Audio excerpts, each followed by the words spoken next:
गया कॉलेज गया में गुरुवार को राष्ट्रीय सेवा योजना स्वयं सेवकों ने कॉलेज परिसर में पौधारोपण कर स्थापना दिवस मनाया। कार्यक्रम का शुभारंभ गया कॉलेज के प्रोफेसर शशि रंजन रस्तोगी ने अमरूद का पेड़ लगाकर किया। स्वयं सेवक विशाल राज ने कार्यक्रम का नेतृत्व किया। राष्ट्रीय सेवा योजना के स्थापना दिवस के अवसर पर राष्ट्रीय सेवा योजना गया कॉलेज गया के स्वयं सेवकों द्वारा प्लांटेशन का कार्यक्रम किया गया। हम सभी लोगों ने बरसर सर के आदेशानुसार एवं उनके नेतृत्व में अमरूद का पेड़, आम का पेड़ एवं तरह तरह का पेड़ एनएसएस गार्डन में हम सभी लोगों ने लगाया है। और साथ ही साथ हम सभी स्वयंसेवकों ने यह भी प्रण लिया है कि ना सिर्फ हम लोग पेड़ को लगाएंगे बल्कि इनका देखभाल निरंतर करते रहेंगे।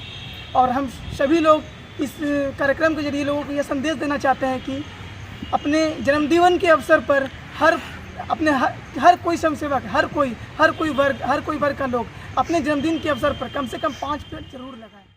प्राचार्य डॉक्टर दिनेश प्रसाद सिन्हा के मार्गदर्शन में आयोजित इस कार्यक्रम में स्वयं सेवकों ने कचनार, पारस, पीपल, गुलमोहर, आम, अमरूद और शीशम के पेड़ लगाए। न्यूज द पैशन के लिए गया से गुहर आलम की report. Mobile campus, new Shah market Bhagalpur, deals in mobile spare parts, battery, charger and tools. MJ electronics, Shah market Bhagalpur, deals in all types of electronic goods.